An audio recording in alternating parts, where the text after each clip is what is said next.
Dünyanın dörtte üçü su biliyorsunuz. Geri kalan işte karayı kaplıyor. Şimdi bunu söylediğimizde insanlar şöyle zannediyor. Dünyanın dörtte üçü su, o zaman çok suyumuz var. İstediğimiz gibi kullanabiliriz, istediğimiz gibi hareket edebiliriz. Hayır, bu öyle değil. Bu suyun kullanılabilir, temiz su dediğimiz kısmı sadece %1'i oluşturuyor. Geri kalanın tamamı tuzlu su, deniz suyu, okyanus suyu dediğimiz sular. Bu %1'in içinde de buzulları, kullanılamayan suları çıkardığımızda da dünyada yaklaşık olarak kullanabildiğimiz su miktarı %3'ü, %5'i geçmiyor. Dolayısıyla bizim önce bir dünyadan başlarsak büyük bir su kaynağımız yok. Dünyada su sınırlı. Aynı şekilde su kaynaklarımız giderek azalıyor, giderek bozuluyor, giderek daralıyor ve bununla ilgili ciddi manada sıkıntılı günler dünyayı bekliyor. Şimdi dünyada toplam kullanılan suyun %70'i, 72'si tarımda kullanılıyor. Türkiye'de bu oran %75 ile 77 arasında. Yani kullandığımız temiz su dediğimiz, şimdi denizleri bir defa bir kenara çıkaracağız, bırakacağız. Okyanusları bir kenara bırakacağız. Ülkemiz açısından işte denizlerimizi çıkardığımızda bizim ülkemizin toplam bir kişiye kullanılabilir su miktarı 1308 metreküpe düşüyor. Yani biz 10.000 metreküpleri olan, çok fazla suyu olan bir ülke değiliz.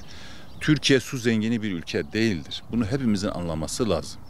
Bir ülkenin su zengini kabul edilebilmesi için toplam kişi başına düşen su miktarının 10.000 metreküpten fazla olması gerekir. Bizim şu anda kişi başına kullandığımız su miktarına kadar 1308 metreküp. Biz ciddi manada su stresi yaşayan bir ülkeyiz. 1000 metreküpün altına düştüğünde su fakiri oluyor bir ülke. Dolayısıyla bir 10 yıl içerisinde, 20 yıl içerisinde nüfusumuzun da böyle arttığını da hesap edersek Türkiye'nin su fakiri olma ihtimali yüksek. Peki biz ne yapacağız? Su kaynaklarımız sınırlı, suya erişimimiz sınırlı ve bu kaynakları arttırma imkanımız da pek yok. Toplam kullanılabilir su miktarı Türkiye'nin 120 milyar metreküp. Nüfusumuz belli, nüfusumuzun artışı belli, su kaynaklarımız belli. Bunun da işte bir kısmı yeraltı suyu, bir kısmı yerüstü suyu. İşte göller, barajlar, nehirler vesaire. Bir defa şunu bilmemiz lazım.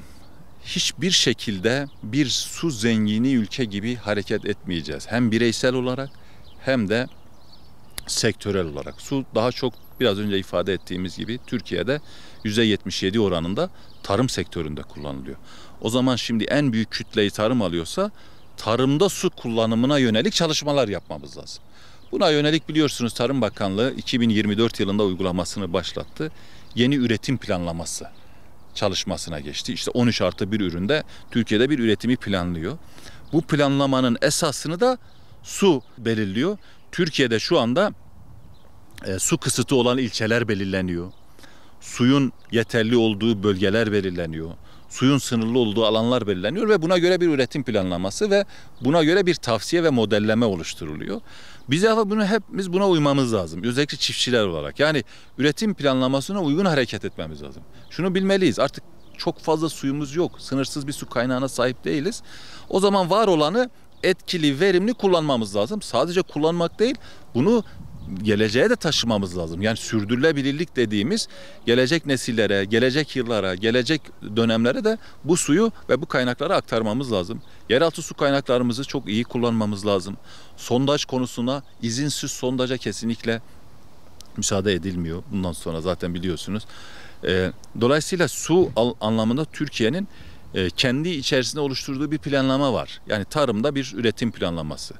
Bir de aynı zamanda şimdi Tarım Bakanlığı, Tarım ve Orman Bakanlığı bir su verimliliği eylem planı hazırladı.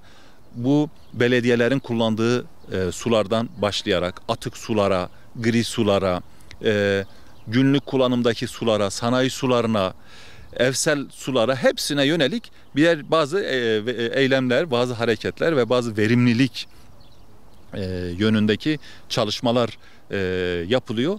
Hepimiz bunlara uyacağız. Çiftçi basınçlı sulama sistemi dediğimiz yağmurlama sulamayla, damlama sulamayla sulamaya yönelik hareketler yapacak. Biliyorsunuz kamu bunu ciddi manada destekliyor. Buna yönelik önemli destekler var. Bu desteklerden yararlanılacak. Bizim barajlarımız, göletlerimizi daha verimli ve daha etkin kullanacağız. Böylece tarımda bir su verimliliğini elde edeceğiz. Ona göre bir ekim, dikim ve tarım modeli oluşturduk ve bu modele hepimiz uyacağız. Eve geldiğimizde evde insanlarımız, halkımız, hepimiz bize tüketici olarak suyu daha kullanmamız lazım. Daha verimli, daha etkili kullanmamız lazım. Buna yönelik çalışmalar yapmamız lazım. Sanayide kullanılan suyun çok daha